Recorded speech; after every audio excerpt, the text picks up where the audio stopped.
না না, ওয়াশরুম থেকে আর বের হচ্ছি না, যে গরম পড়ছে রে বাবা। এত গরমে তো বাইরে টিকাই যায় না। 5 মিনিট বাইরে থাকলেই তো প্রাণ যায় যায় অবস্থা। যত যাই হোক, এখান থেকে আর বের হচ্ছি না। পড়ালেখা খেলাধুলা আজকে থেকে সব বন্ধ। যতদিন রোদের তাপ না কমছে বাইরেই যাব না।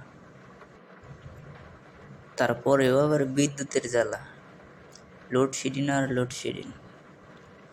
বাইরে গিয়ে যে কোনো গাছতলায় গিয়ে বসবো ওই ব্যবস্থাও নাই। মানুষ কেটে সব তছনছ করে দিচ্ছে। গরম তো করবেই।